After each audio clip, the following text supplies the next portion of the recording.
بسم الله الرحمن الرحيم الحمد لله رب العالمين وصلى الله وسلم على سيدنا محمد وعلى آله وصحبه أجمعين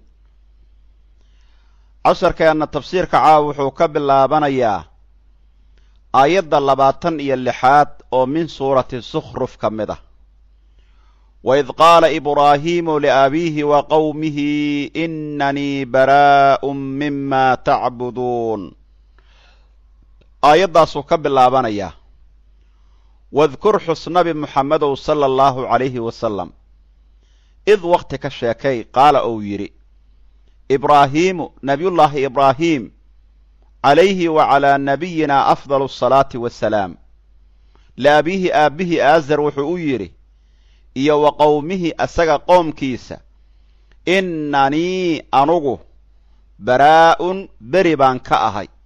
mimaa tacbuduuna waxa aad caabudaysaan iyo asnaamta qurunka ah beri baan ka ahay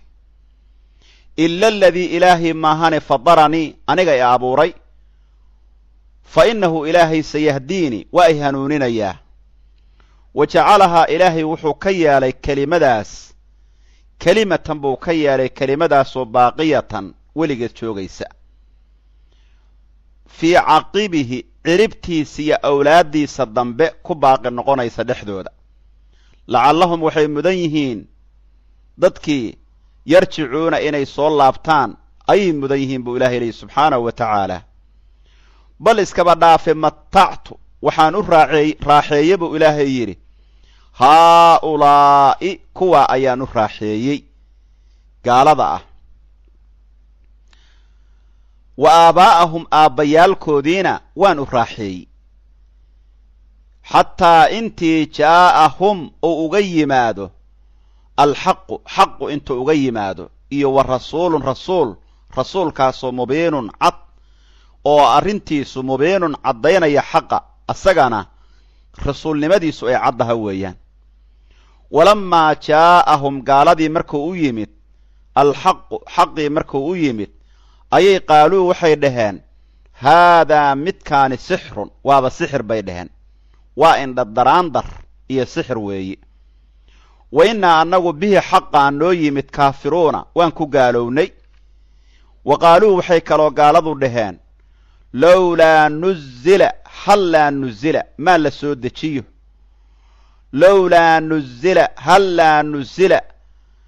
maa lagu soo dejiyo haadaa kan alqur'aanu ee qur'aanka ah calaa rajulin rajul korkii maxaa loogu soo dejin waayey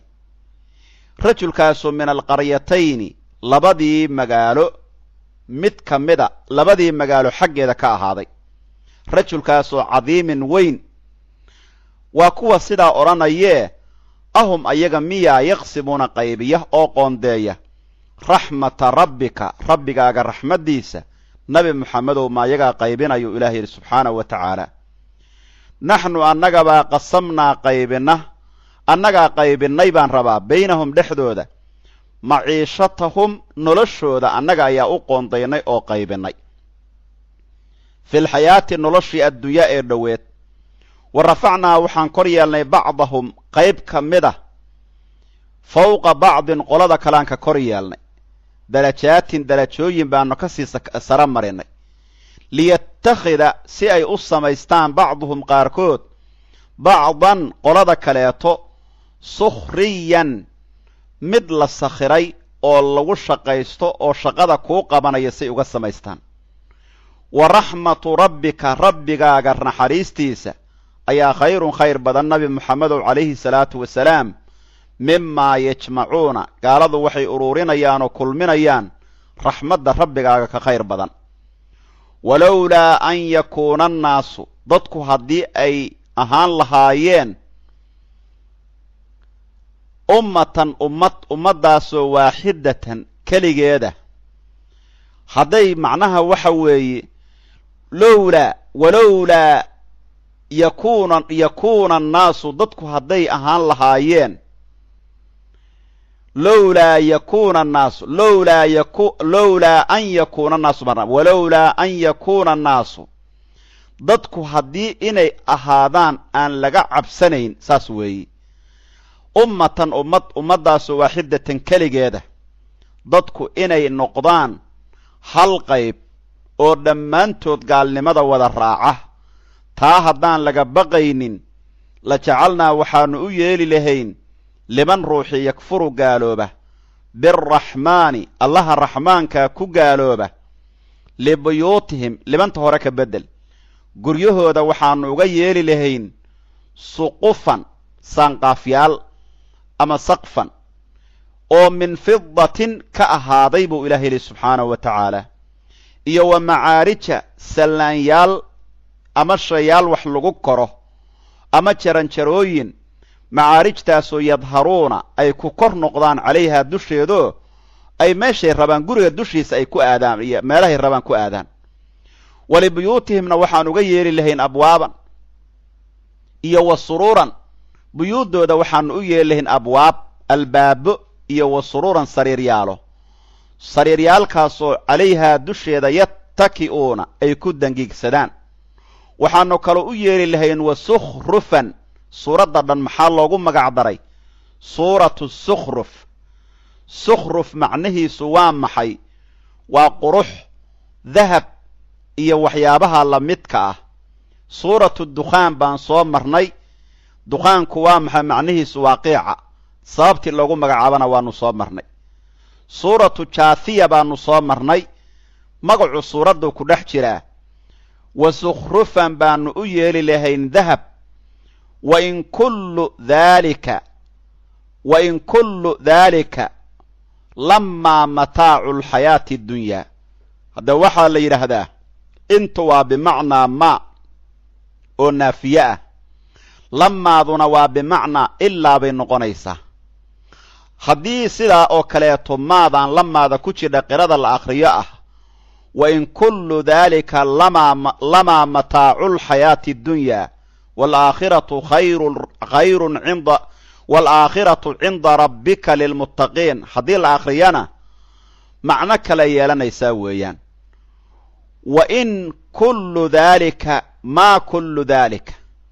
intaa oo dhan ma ahaanin lamaa mataacu alxayaati addunyaa ilaa mataacu alxayaati addunyaa. noloshii dhoweed raaxadeeda maahane wax kale ma aysan ahaanin. waalaakhiratu aakhiradu cinda rabbika rabbigaaga agtiisa lilmuttaqiina aakhiradu waxay u sugnaatay ilaahay agtiisa lilmuttaqiina dadka ilaahay ka cabsada ayay aakhiradu u sugnaata buu ilaahay leeyihi. macnaha aakhiradu iyo wixii ku dhex sugan waxay u sugnaatay muttaqiintay u sugnaata weeyaan. waman yacshu qofkii iska indhatira qofkii ka jeesto macnaha waxa weeye qur'aanka qofka iska indhatira weeyaan. iska indhahabe qofkii ka jeesta. waman yacshu qofkii ka jeesta oo iska indhatira can dikri araxmaani allaha raxmaankaa dikrigiisa nuqayid waxaannu u oogaynaa ama waxaannu u qoondaynaynaa lahu mankaa shaydaanan shaydaan oo fa huwa shaydaanku lahu mankaa qariinun waa mid la xidhiiro oo saaxiib la ah oo la soconayoo daa'imaya. wa innahum shayaadiintii gaalada iyo munaafiqiinta la socotay layasudduunahum gaaladii xaqa iska indhatiray waxay ka jeedinayaan canisabiili waddada wanaagsan oo hanuunka bay ka jeedinayaan. walxaal yaxsabuuna ay malaynayaan ama yaxsibuunana waa la akhriyaa ay u moodaan dadkaa xaqa ka indhabeelay annahum ayagu muhtaduuna inay hanuunsan yihiin bay isku moodaan.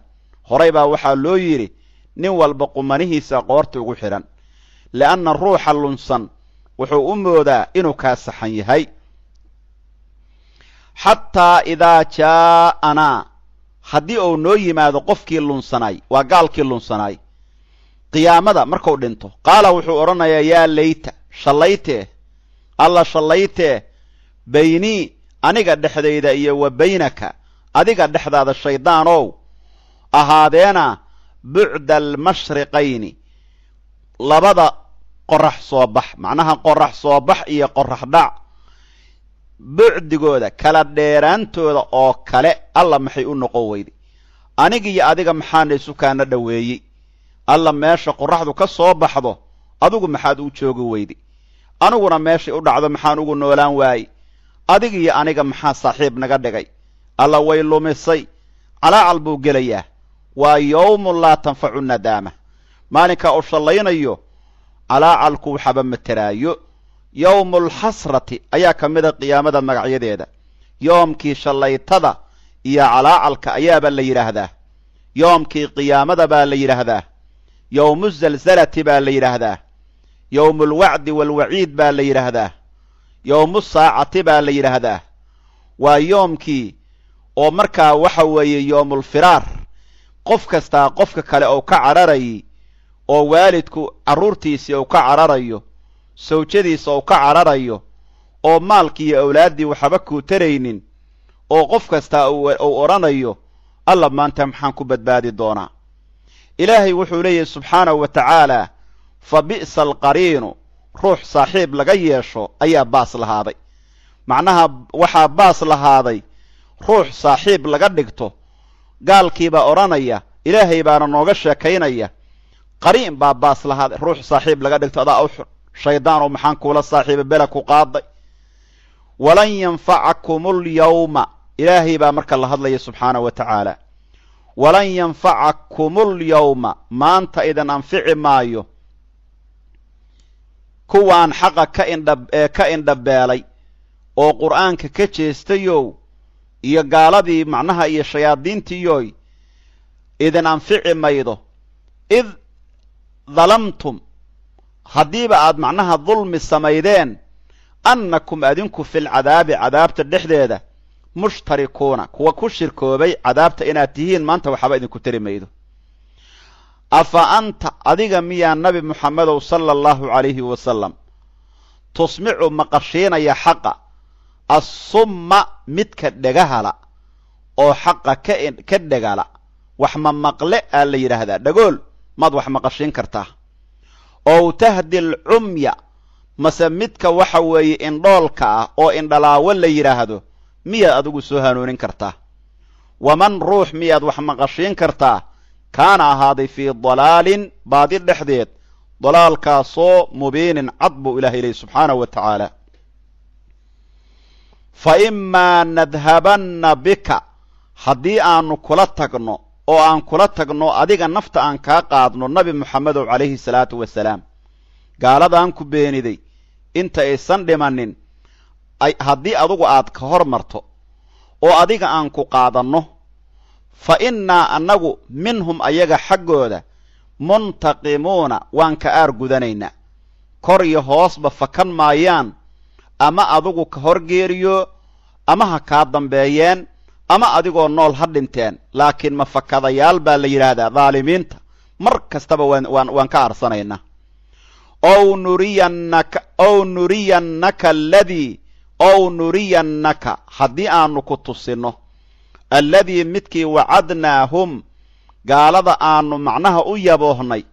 oo adigoo nool cadaabtu ku soo degootana fa innaa annagu calayhim gaalada dushooda muqtadiruuna waa awoodnaa buu ilaahay yidhi inaan ka aar gudanno kor iyo hoosba rasuulka calayhi salaatu wasalaam waxaa lagu yidhi fastamsik ku dheg nabi muxammedow sala allahu calayhi wasalam ku dheg oo hayso biladii midkii ku dheg uuxiya ilayka lagu waxyooday qur'aankan lagu waxyooday iskaga dheganow rasuulka ilaahayow calayhi salaatu wasalaam innaka adugu calaa siraadin waddo dusheed baad ahaatay siraadkaasoo mustaqiimin toosan wa innahu qur'aanku la dikrun waana weeye laka adiga ayuu waana kuu yahay waliqowmika qoomkaagana waana ayuu u yahay wa sawfa dib dambaa tus'aluuna gaalada la su'aali doonaa bismi illaahi araxmaani araxiim tafsiirkeenna caaw wuxuu ka bilaabanayaa aayadda 26 oo min suurati zukhruf ka mida weeyaan ilaahay subxaanahu wa tacaala aayaddan wuxuu nagu leeyahay wadkur xus wa id qaala ibraahiimu iddaa ayaa waxaa la yidhaahdaa waa daraf waxay ku tacalluqee ficil bay ku tacalluqaysaa weeyaan wadkur xus oo ka sheekay macnaha ilaahay gaalada markuu siday aabbayaalkood u raaceen ka soo sheekeeyey ayuu ilaahay wuxuu nooga sheekaynayaa nabiyullaahi ibraahim oo waxa weeye tawxiidka siduu ugu macnaha waxa weeye mitiday oo gaalada uga beri noqday aabbihii xataa wuu tuuray li'anna aabbaha hadduu qalloocdo oo uu ka tago waxa weeye diinta ilaahay oo rasuulka calayhi salaatu wasalaam jidkiisa uu ka leexdo baadil laguma raaco waa waalidkay laguma raaco waalidkay weeye laguma raaco waxa weeye dad badan baa ilmahaygii ayaa sidaan noqday ku raaceen dad badan baa ilmahaygii sidaan bay noqdeen ku raaceen weeyaan dad badan oo waxaa la yaqaanaa sadaqada khayraadka owraadda saacad walba sidii abi hurayre oo kaleeto waxa weeye habeenkii markay jiifanayaan intaasoo wardiya akhrin jiray oo intaasoo adkaara iyo intaasoo khayra akhrisa jiray oo maalinkii dambe carruurtoodii isbeddeleen oo musiibadan aakhiru zamaanku ku dhacday markaasay waalidkoodii fidneeyeen markaasay waalidkii fidnoobeen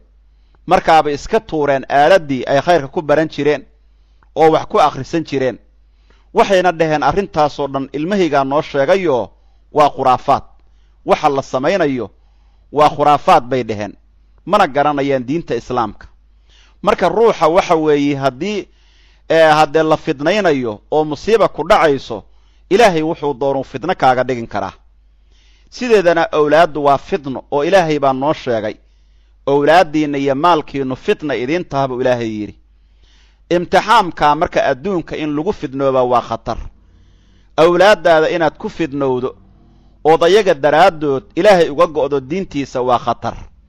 nebiyullaahi ibraahim aabbihiis gaal buu ahaa aabbihii iyo gaaladii waysla tuuray ilaahay daraaddiisu uga go'ay aabbihii waxaa la odhan jiray nebi ibraahim aazar ayaa la yidhahdaa magaciis aazar baa la yidhaahdaa nebi ibraahim waa ka beri noqday ilaahay baa u sheegay wuxuu yahay markaasuu nebi ibraahim wuxuu yidhi asnaamtii qurunkahi caabudayeen oo dhan wowba baaba'shay waa jejebiyey maalin ayagoo meel xumay ciid iyo faysta u aadeen ayagoo ku maqan ayuu baabi'iyey faasaskii ay sursureen meesha ayuu la dhacay halkii xabbo ugu weynay buu meeshii ku reebay nebi ibraahim markay soo laabteen oo ay dhaheen arrintan yaa sameeyey nin baa maqlay oo yidhi wiil yaroo hadalkaas arrintaas sheegaya baan maqlay oo ibraahim la yidhahdo nin baa sheegay markaas isagay ku soo jeesteen oo yaa sameeye bay dhaheen markaasuu yidhi asnaamta midka ugu weyn baa inta xanaaqay oo kuwii kale ku tuntoo baabi'ey ee bal su'aala haddii sanamku uu hadlayo weydiiyo waxaad tidhaahdiin war yaa idin dilay asnaamay ilaa adinkaa dhaheen ilaah bay u suubadaane ugu dambaystii nebi ibraahim waxay go'aansadeen dab inay ku gubaan nebi ibraahim dabkaa lagu gubayay muddo dheer baa la shidaya baa la yidhi holaciisu wuxuu gaadhay shimbiraha hawada ee ku duulaya kulaylkiisii ku soo dhacaan baa la yidhi kulayl intuu ka qabo holaciisu nebi ilaahay baa dabkaa loo diyaarsanaya nebi ilaahay ayaa dabkaa loo diyaar in lagu gubo laakiin ilaahay baa la jira ilaahay hadduu kula jiro makhluuq oo dhan waxa weeye gargaarka ilaahay baa ka weyn subxaanahu wa tacaala ilaahay baa u gargaaraya nabigeenna calayhi salaatu wasalaam iyo sayid abubakar gaaladii markay xataa xoolo ku bixiyeen dilkooda oo dhaheen qofkii labadooda soo dila ama soo qabta intaas oo maaliyada buu leeyahay diyadooda oo kale xoolo gaarayaa la siinayaa hay dhaheen gaaladii xuxunka ahayd rasuulkeenna calayhi salaatu sayidina abubakar sidiiq waxa weeye ilaahay baa gaaladii ka badbaadiyey shartoodii iyo fitantoodii ilaahay baa ka badbaadiyey waxba kama aysan qaadin godkii ay ku jireen bay qarka ka soo istaageen sayid abubakar baa nabigu u baqayaa wuxuu yidhi rasuulka ilaaheeyow saa hadday hoos u fiiriyaan waa noo jeedi karaan nabigu muxuu yidhi calayhi salaatu wasalaam maa dannuka yaa abaa bakrin bithnayni allahu haalihuhumaa labo ilaahay saddex ku yahay maxaad u malaynaysaa sayid abubakarow marka nebiyullaahi ibraahimna dabka markii lagu tuurayey makhluuqii ilaahay baa dhaheen xayawaanaadkii ee waxa weeye waxaan rabaa malaa'igtii iyo kulli waxay dhaheen aanu kuu gargaarno oo aan kuu soo gurmanno. markaasuu yidhi ilaahay subxaanahu wa tacaala arrinkayga waa u jeedaa, asaga ayaan iga warqaba, asagaana ii gargaaray ilaahay subxaanahu wa tacaala. tawakulkiisa heerkaas buu gaaray, ilaahay buu tala saartay. xasbuna allahu wa nicma alwakiil buu lahay, kelimadaas ayuu ku dhawaaqaya baa la yidhi. garbaduub baa loo xiray, dabkii baa lagu tuuray nebi ibraahim. ilaahay amar buu bixiyey, dabkii oo dhan waxaa amar lagu siiyey qabow inuu noqdo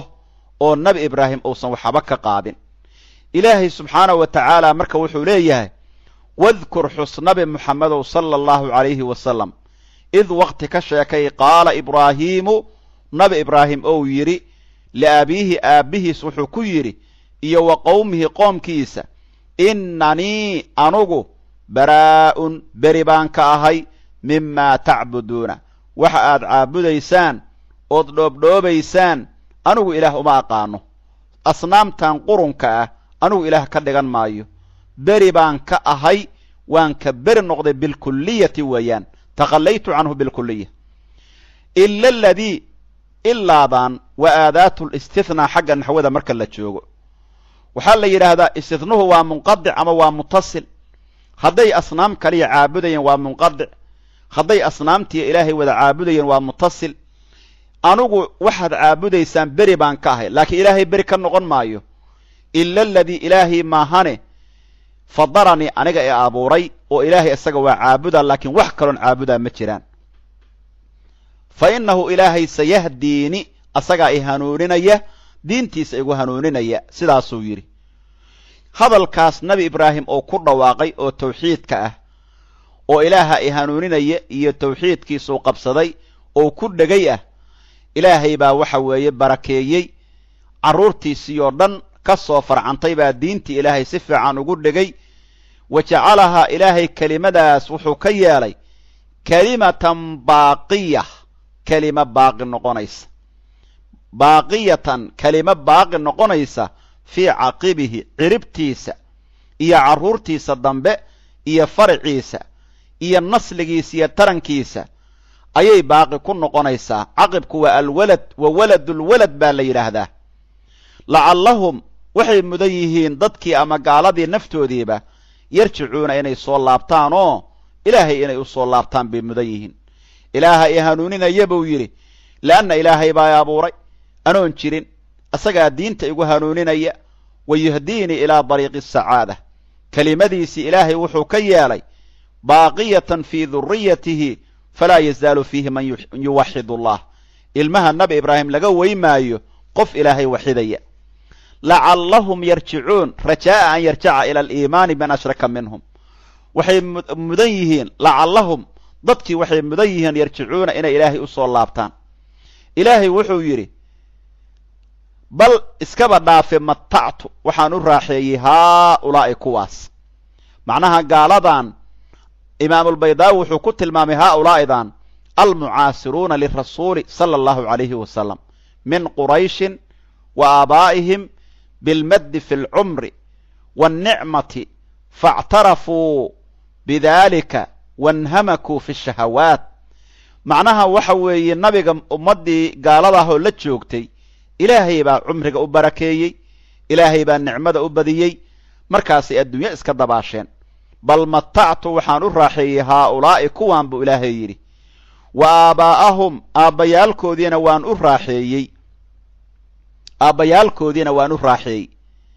waa loo raaxeeyey, kulligood nicmo ayay ku sugnaayeen. xataa jaa'ahumulxaqu, ilaa xaqu uga yimaado. xaqaasu waa qur'aanka, iyo wa rasuulun inta uga yimaado, rasuulkaasoo mubiinun cad, daahiru risaalati, mu'ayadun bilmucjizaati albaahira min cindi illaah. hadda waxa weeye aabbayaalkoodii bay iska raaceen, xujadii ilaahay u soo saaray ma aysan qaadanin. markaasay ku kedsoomeen muddadan dheer oo adduunyada ay ku noolaanayaan iyo raaxaynta ilaahay oo u raaxeeyey. markaasay xaqii ka jeesteen. walammaa jaa'ahumulxaqu, xaqii markuu u yimid oo qur'aankii u yimid, si markaa qafladooda oo macnaha uga baraarujiyo oo tawxiidkiiyo khayrka ugu baraarujiyo, xaqii markuu u yimid baa layidhi waa qur'aankii ayay waxay kororsadeen baadi iyo kibir markaasay qur'aankii dhaheen waa sixir nabiguna calayhi salaatu wasalaam waa sixiroole waxay kaloo dhaheen qur'aanku waa gabay nabiguna waa gabyay sala allahu calayhi wasalam waxay kaloo dhaheen nabigu waa kaahin qur'aankuna waa falaanfulkiisii bay dhaheen marna waxay dhaheen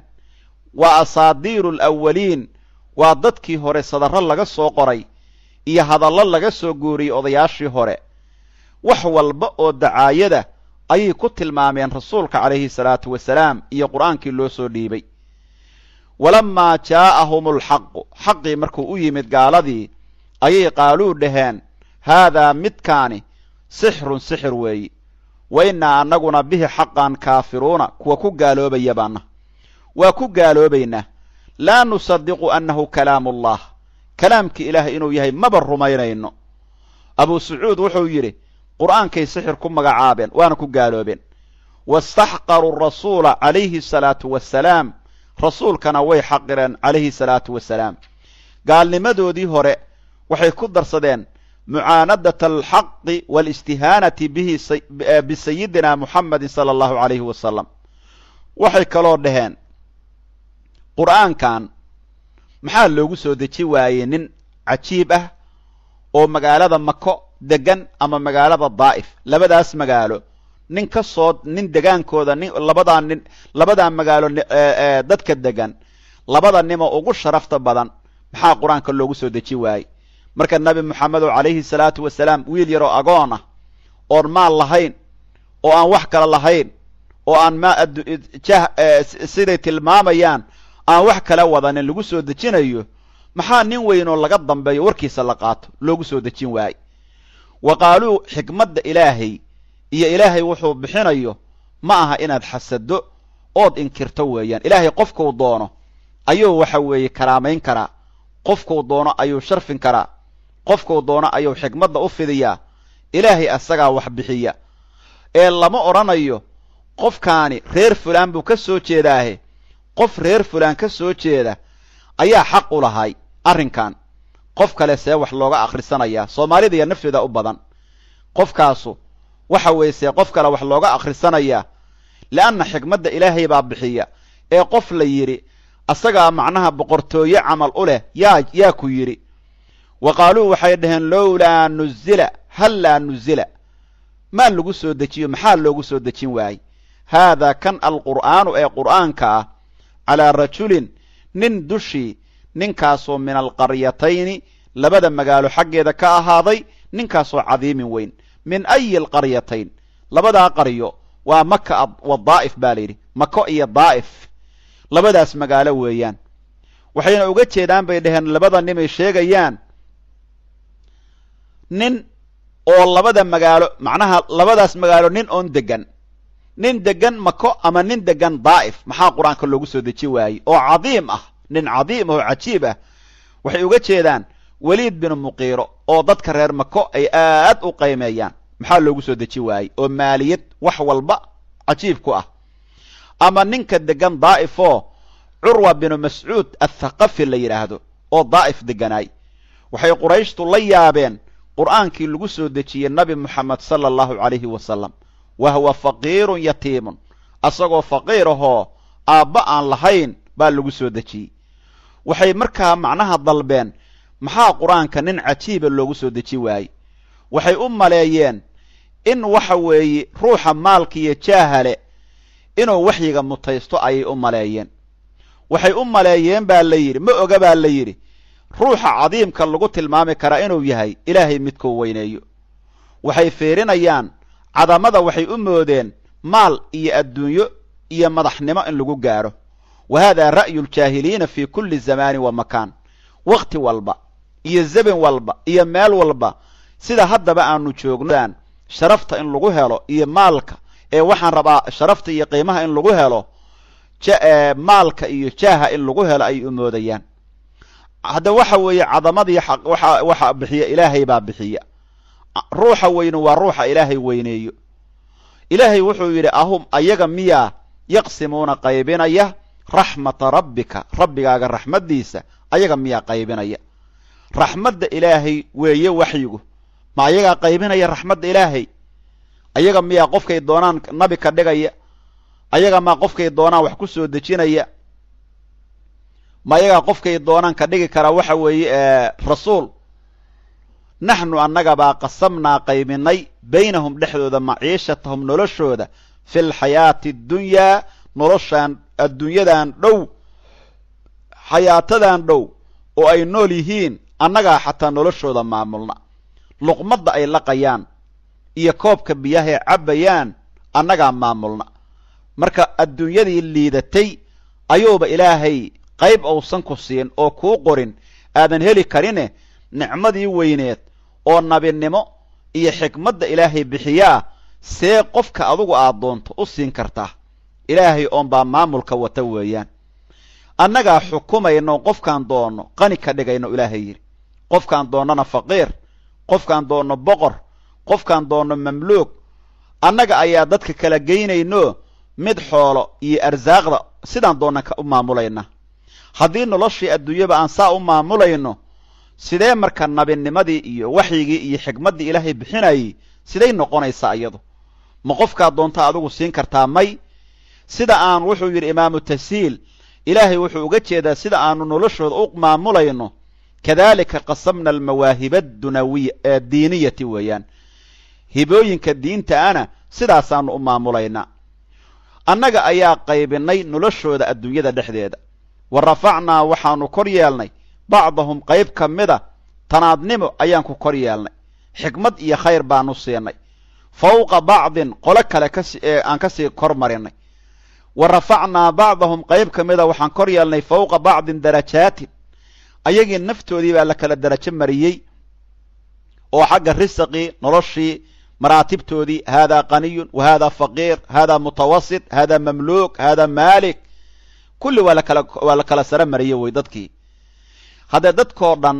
haddii qani laga wada dhigi lahaay adduunku waaba qaraabi lahay baa la yidhi leanna waxaa la weyn lahay qof shaqeeya oo adduunyadii ka sii shaqeeya xikmad baa marka ku jirta dadka qaarna inay faqiir noqdaan qaarna ay noqdaan qani ay noqdaan aayaddan baana la kugu sheegaya waxaanu u kala sara marinay oon midna faqiir uga yeelnay midna aan uga yeelnay waxa weeye qani liyattakhida si ay u samaystaan bacduhum dadka qayb ka midihi bacdan qolada kaleeto sukhriyantan jees maahan waxaa laga keenay min ataskhiir lagama keenin min asukhriyati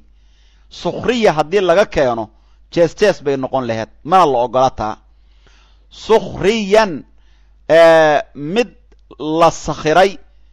oo macnaha waxa weeye camalka iyo shaqada mid la sakhiray oo sukhrigu waxa weeye sukhriyan ay musakharan fi lcamali mustaqdaman fiihi baa looga jeedaa macnaha mid shaqada lagu sakhiray oo shaqaynaya oo inuu dadka u shaqeeyo ogol oo dhahaya aniga inta hadlaysiiyo anaa hawshaan qabanaya dadkiibaa qaarna waxa weeye sidaa ilaahay u sakhiray qaarkii xoolaha lahay iyo qaarkii kaloon xoolaha lahayn si adduunyadiina dad tabca loo helo waa isku nool yihiin ayagii baa la isku dheelistira weeyaan si dadkii qaarbaqaar ugu khidmeeyo oo qaarbaqaar baa loo sakhiray si umuurta noloshu ay u saxnaato imaamu saawi wuxuu yidhi qasadka laga leeyahay waxa weeye dadka risaqaa lagu kala tegsiiyey si qaarbaqaar ugu intifaaco hadday dhammaantood maalqabiin wada noqon lahaayeen lam yakhdam axadun axadan qof u shaqeeya ma jireen fa yafdii daalika ilaa kharaabi alcaalam taas waxaa ka imaan laheed in caalamkao dhan kharaabo wa fasaadi nadaamih marka sukhriyantan wuxuu yidhi abuxayaan oo kale maalan min ataskhiir baa laga keenay bimacna alistiqdaam laa min asukhriya bimacna alhusu'i weeyaan xikmaduna waxa weeye dadka qaarbaqaar inuu macnaha ku dhimirsado oo manaaficdooda ay gaarhaan haddii waxa weeye ruux walbaaba hawshiisa keligii qabsan la dhihin lahaay ma awoodeen wadaaca wahalaka ilaahay wuxuu leeyahy subxaanahu wa tacaala annaga arrintasaa u maamulna qofkau doono ilaahay faqiir buu ka dhigayaa kii xumaay ayuu xoolo siinayaa kii mu'minka ahaa oo ilaahay ka baqayana faqiir baa laga dhigaya ilaaha maamulka wata wuxuu yidhi imaamu shaafici wa min addaliili cala alqadaa'i wa kownihi bu'su labiibi wadiibu ciishulaxmaqi wa min addaliili waxaa ka mida ilaahay awooddiisa waxyaabaha cala alqadaa'i qadaha ilaahay loo deliishado iyo wa kownihi ilaahay koonkiisa iyo ahaantiisa iyo jiriddiisaba bu'su labiibi ruuxa caaqilka ah oo dhibaataysan iyo wadaybu caysh alaxmaq ilaahay wuxuu leeyahy subxaanahu wa tacaala waraxmatu rabbika rabbigaaga raxmaddiisa suubanow calayhi salaatu wasalaam raxmadda ilaahay uu kuu galay nabiga ilaahaeyow ayaa khayrun khayr badan mimaa yajmacuuna gaaladu waxay uruurinayaan nabinimada ilaahay ku siiyey ayaa ka khayr badan dadku waxay soo uruurinayaan qur'aanka ilaahay ku siiyey ayaa ka khayr badan iimaanka ilaahay ku siiyey ayaa ka khayr badan nicmadaada ka shukri adigoo qur'aankoo dhan xafidsan dulli ha iska dhigin dadka waxa weeye aan salaaddii tukanayn inaad ka hoosaydo oo calooshooda keliya say adduunyo ku heli lahayeen ka fekeraya inaad ka hoosaydo ha isku arag hadduu mu'min ilaahay kaa dhigay oo waxaad ku noolaato ilaahay ku siiyey oo waxaad ku labisato ilaahay ku siiyey kulligood adigaa ka qanisan waxa ilaahay ku siiyey qaninimadu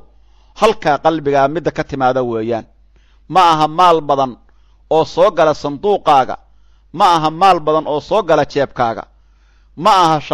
shaqo fiican oo lacaw kaaga socoto qaninimada wuxuu ku tilmaamay nabigeennu sala allahu calayhi wasalam inay tahay qina nafsi naftaada oo qani ka noqota waxyaabaha ka maqan kuna kalsoonaata ilaahay wuxuu siiyey oo qanaacada ah taabaa la yidhaahdaa qaninimo ayaa la yidhaahdaa le'anna waxaa badan dad adduunyo haysta laakiin kulayl ka qaaday waxaa aad u fara badan dad wax yar haysta laakiin nuurka ka baxaya iyo shukriga aad la yaabayso taas baad ku fahmi kartaa nafteeda wa raxmatu rabbika rabbigaaga raxmaddiisa nabi moxamedow calayhi salaatu wasalaam ayaa khayrun khayr badan mimaa yajmacuuna waxa ay kulminayaan oo burburka adduunye ah baaba'ayda waxaa ka khayr badan nicmada ilaahay ku siiyey ilaahay wuxuu noo caddaynayaa xaqaarata dunyaa wa danaa'ata qadrihaa cinda allah adduunyada liidnaanteeda walowlaa an yakuuna annaasu dadku inay ahaadaan haddaan laga cabsanayn lowlaa khawfulkufri cala almu'miniin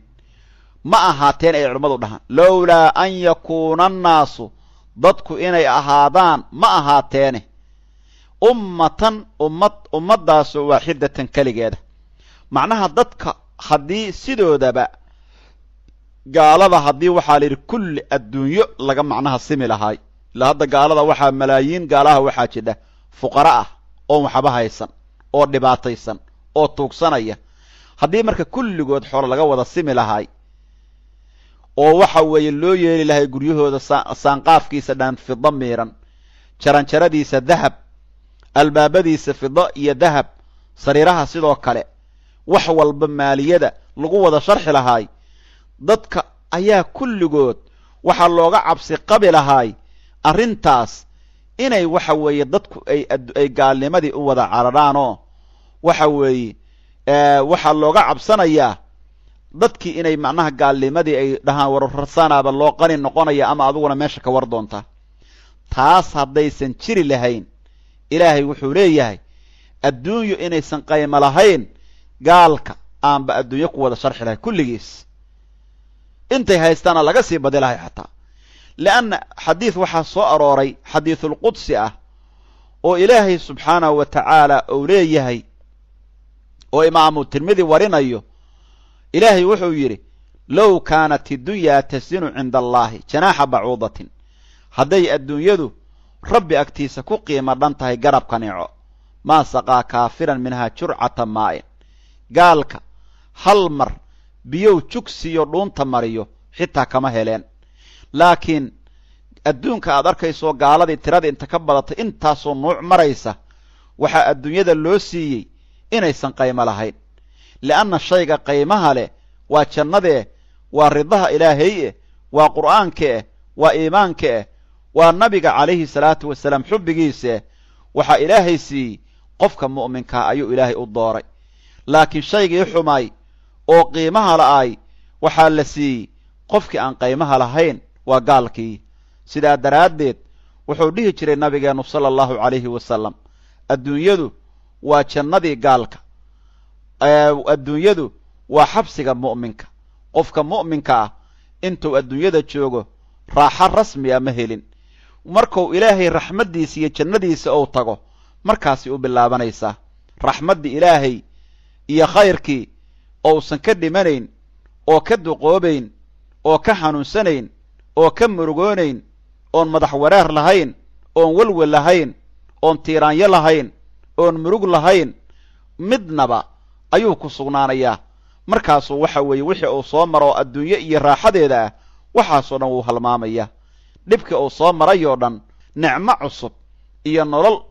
daa'ima ayuu gaarayaa weeyaan walowlaa an yakuuna annaasu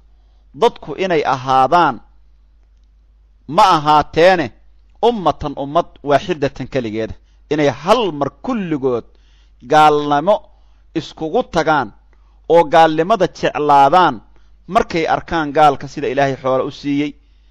inay hal mar gaalnimo iskugu tagaan ma ahaateene taa haddaan laga cabsanayn la jacalnaa u fiirso waxaanu u yeeli lahayn liman ruuxi yakfuru biaraxmaani allaha raxmaanka ah ku kufrinaya libuyuutihim ka beddel guryahooda waxaanu uga yeeli lahayn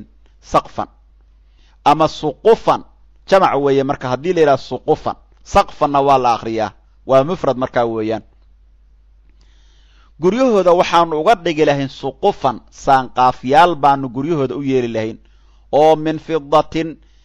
fidada ka samaysan saasaan guryahooda xataa u qurxi lahayn waa guryahooda sarsareeya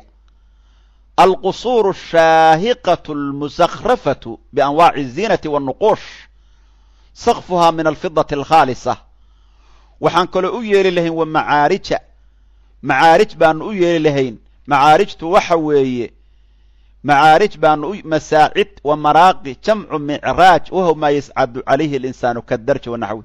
jaranjarooyin iyo shayaalo ay ku koraan macaarijtaasoo calayhaa dusheeda yadharuuna ay ku soo daahiraanoo bimacnaa waxa weeye ku soo kor noqdaan yacluuna ila sadxi guriga sadxigiisa kore markay aadayaan jaranjaro ay iska raacaan kor ugu baxaan xagga ugu gudbaan oo nuuc waxaasoo dhamman u samayn lahayn weeyaan guriga dhamman adduunyada dhamman intaan uga sii badi lahayn jaranjarooyin oo fido ka samaysanoo iska raacaan iyo saanqaaf oo fido ah oo guriga dhan nuucaas wada ahaan ka dhigi lahayn walibuyuutihim guryahooda waxaanu uga dhigi lahayn oo u yeeli lahayn haddana abwaaban iyo wa suruuran guryahooda waxaanu u yeeli lahayn abwaab oo fido ah iyo sariiryaal oo fido ah ziyaadatan fi arafaahiyati waannaciim iyo wa suruuran sariiryaalkaasoo calayhaa dusheeda yattaki'uuna ay ku dangiigsadaan sariiro ay iskaga jiijiifaan oo fido ka samaysan waxaan kaloo u yeeli lahayn wa sukhrufan suuradda magaceedii wa sukhrufan dahab sukhrufka waxaa la yidhaahdaa waxa weeye ziinatun min dahabin wa fida ayaa sukhruf la yidhaahdaa oo waxa weeye sukhrufku hadda waa midka aanu hadda ka hadlayno sukhruf baa la yidhaahdaa sukhruf baanu u yeeli lahayn hadda sukhrufka imaamulqurdubi oo kaleeto markuu ka hadlayo wuxuu yidhi sukhrufka horta waxaa la yidhaahdaa aziinatu min kulli shay addahabu waziinatuna waa la yidhaahdaa sukhrufku wuxuu yidhi imaamulqurdubi addahab weeyi waa dahabkii weeyaan waa baytun min sukhrufin waxay kaloo culummadu dhaheen sukhrufku waxa weeye maa yattakiduhu nnaasu fii manaasilihim min alamticati waalaahaaf waa alaabta guryaha la dhigto oo sharaxaadda ah iyo quruxda waa nuquushta iyo waxyaabaha xarxardhan waa ziinada waxaaba la yidhaahdaa luqa ahaan sakhraftu daara ay zayantuhaa wa tasakhrafa fulaanun ay tazayana ninkii hebel ahay macnaha waa isqurxiyey aniguna gurigii baan qurxiyey ayaa la yidhaahdaa marka waxa weeye waxaanu u yeeli lahayn wa sukrufan qurux iyo dahab iyo ziino iyo anwaac kala bedbedelan baanu u samay lahayn buu ilaahay leeyahy subxaanahu wa tacaala weeyaan waxa oo dhan baanu u samay lahayn wa in kullu daalika laakiin adduunyada waxaa la soo sheego adduunyada ah maxay qaymo leeyihiin adduunyo waxa weeye bilowgii insaanka muxuu ka soo bilowday awaluhu nudfa muxuuna ku dhammaanaya naftu markay ka baxdo haddii meel la dhigo isla markiiba isagoo dhan uu isbedelayaa jirkiisa isla markiiba u soo urayaaba wa aakhiruhu jiifa inta u dhaxaydaana waa macnaha waxa weye cuntadaa la cunayo oo musqusha qofku la aadayo wa in kullu daalika wa inhu sha'niye kullu daalika intaa la soo sheego oo dhan lamaadaa marna waa la shidaa marna waxa weeye lama shido lamaa mataaculxayaati dunyaa haddii aan la shidin maadu waa saa'ido macnuhuna wuxuu noqonayaa intu waa mukhafafatun min athaqiila wa inhu sha'niya kullu daalika madkuurkaa oo dhan lamaa sida qirada macnaha abi camarka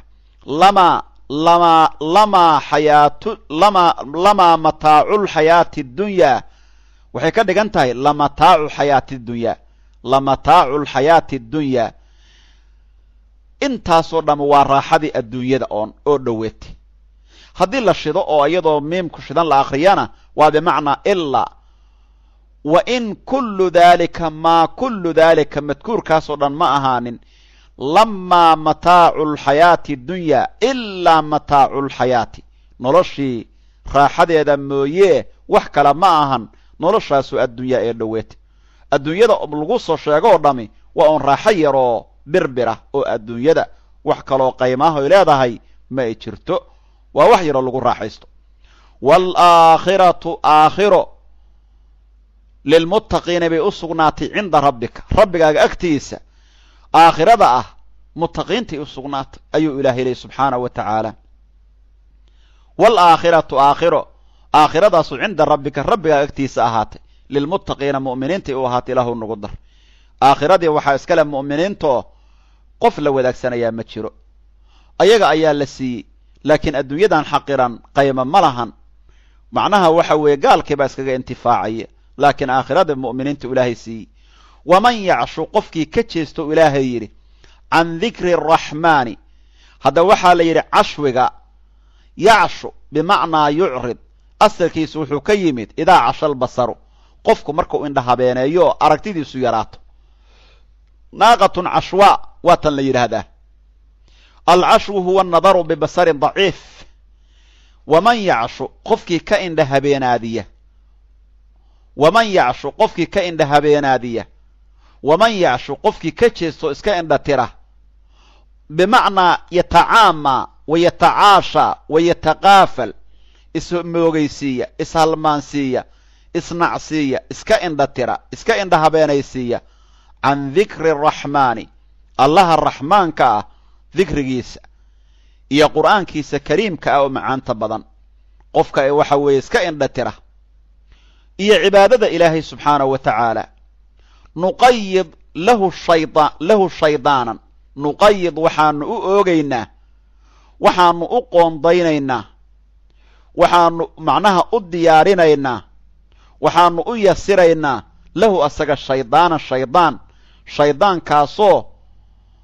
aan weligii ka harayn oo waswaas la daba jooga weeye luminaya aayad kaloo waxaa jira ilaahay leeyahay alam tara annaa arsalna ashayaadiina cala alkaafiriina ta'uzuhum azza fa huwa shaydaankaas lahu mankii qur'aanka ilaahay iska nacay qariinun saaxiibkiis weeyaan qariin buu leeyahay waa midka la soconayo la jaan qaadayo la qaxweynaya oo meel walbou tago aan ka haraynin oon u oggolayn inuu qur'aanka dhegaysto oon u oggolayn inuu khayr ka dhegaysto oon u oggolayn inuu wacdigii waanada ka qayb galo sadaqada ka qayb galo khayrka dhamuu kuu diidayaa markaasu wuxuu ku taajinayaa meel aan baraka lahayn goob diinta ilaahay aan lagu haynin oo adduunyo iyo shaydaan iyo balaayo shaydaan la dheelayda maahane wax kaleba aysan joogin oo cadhada ilaahay dushaada ku soo degaydo oon alla tuugaaga la aqbalayn oo waxa weeye adiga dhan lagu radinayo oo malaa'igta ilaahay ay kaa xumaanayaan oo ilaahay uu kaa caroonayo oo mu'miniintu ay kaa naxayaan oo haddaad ku dhimato qiyaamada waxa weeye khatar aad ku sugnaanayso ayuu ku geynaya soo kuu sii wado. wa innahum shayaadiintu layasudduunahum buu ilaahay yidhi, waxay ka jeedinayaan dadka qur-aanka ka jeesta waa gaaladiiye canisabiili waddada toosan iyo hanuunka bay ka jeedinayaan. walxaal yaxsabuuna ama yaxsibuuna ay u malaynayaan dadkaa gaalada ahi annahum ayagu muhtaduuna inay hanuunsan yihiin bay isku moodaan oo xaq ku taagan yihiin. xataa idaa jaa'anaa hadduu noo yimaado ruuxii gaalka ahaa oo xaqa waxa weeye ka jeestay asagoo waxa weeye shaydaankiisii wata, labadooda hal silsilad baa layskula soo xiraa baa la yidhi. qaala wuxuu odhanayaa shaydaanku ee gaalkii baan rabaa yaa layta shallaytee, markau macnaha qiyaamadii yimaado ayuu cabaadayaa baa la yidhi. markaasuu hadalkan uu odhanayaa weeyaan yaa layta shallaytee, macnaha yaa layta shallaytee baynii aniga dhexdayda iyo wa baynaka adiga dhexdaada. cabaadayaa maalinkaas, cabaad aan waxaba taraynin ayuu cabaadayaa baa la yidhi. yaa layta shallaytee baynii aniga dhexdayda iyo wa baynaka dhexdaada bucda almashriqayni, qorax soo bax iyo qorax dhac. mashriqaynku qoraxda waa tasniyatu taqliib baa la yidhaahdaa, alla ma u ahaado kala fogaantooda qorax soo bax iyo qorax dhac intay isku jiraan anigii adiga maxaa noogu dhexay weyse? alla maxaa igu kaa xariiriyey? maxaa i kaa daba dhigay? maxaana kaa kulmiyey? fa bi'sa alqariinu ayuu odhanayaa ruuxii gaalka ahay, shaydaankii ula hadlaya. fa bi'sa alqariinu, ruux saaxiib laga yeesho adiga oon baa u baas lahaaday, belaha kula saaxiibto. maxaa yeelay waxa weeye way lumiday, khayrkii baad iga jeedisay, rasuulkii baad idaba marsiday calayhi salaatu wasalaam, naartii baa lagu wada tuuraya acaadana allahu minhaa. nabigeenna marka calayhi salaatu wasalaam sidaasuu ilaahay ugu sheegayaa wax walba. ilaahay wuxuu odhanayaa gaalkii iyo shaydaankii baa lala hadlayaa walan yanfacakum alyawma, war maanta idin anfici maayo ruuxa lumay iyo ruuxa gaalka ohow id waktigii dalamtum aad dulmi samaydeen adduunka markaad joogteen. haddiid adduunyadii dulmi ku samaydeen ood gaalnimo ku samaydeen, dulmi oo dhan gaalnima ugu weyne, maanta waxba idinku tari maydo. annakum adinku, annakum taa faacilkii ah, fil cadaabi cadaabta dhexdeeda mushtarikuuna, inaad ku shirkoobaysaan waxba idinku tari maydo. cadaabtaad maanta shirka ku tihiin weeyaan, laydinka fududayn maayo, li'anna dulmi baad samaydeen. haddii qofka dhibaata ku dhacdo oo dhibkaa adduunka markuu joogo lala wada qabo, xoogaa yar waxbaa ka dabcaya, laakiin aakhiradu saa ma aha. wax gaal labadoodii waxaa leeyahay adinka shirkada aad naarta wada gasheen waxba idinka yaray maydo. nabiga waxaa lagu yidhi sala allahu calayhi wasalam, afa anta adigu nabi muxammedow tusmicu summa, ruuxa dhegala miyaad wax maqashiinaysaa? ow tahdi alcumya, ama midka indhahala miyaad hanuuninaysaa? waman miyaad hanuuninee kaana ahaaday fii dalaalin baadi dhexdeed, dalaalkaasoo mubiinin cad. adiga miyaa awooda inaad waxa weeye kuwa dhegahala ama indhahala iyo ruuxa baadiyoobay inaad soo hanuunido? ma awoodid. annaga qof aanan hanuun u qorin adigu ma hanuuni kartid. rasuulkaa lagu sabar siinaya calayhi salaatu wasalaam.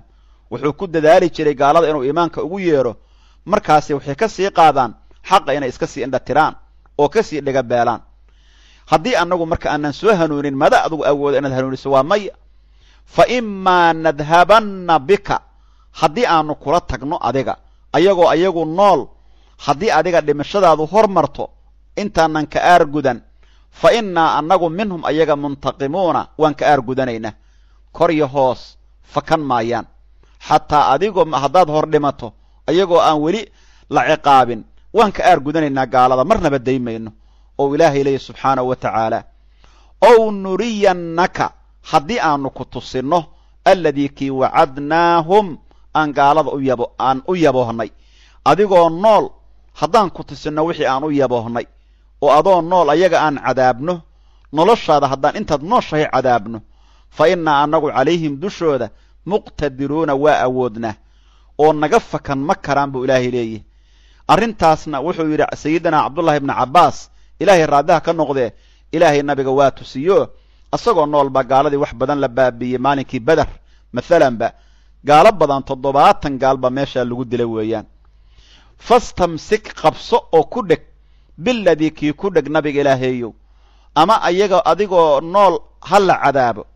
oo ha loo dedejiyo ama ha kaa dambeeyeene adigu xaqaaga iska wado fastamsik ku dhig billadii kii uuxiya la waxyooday ilayka xaggaaga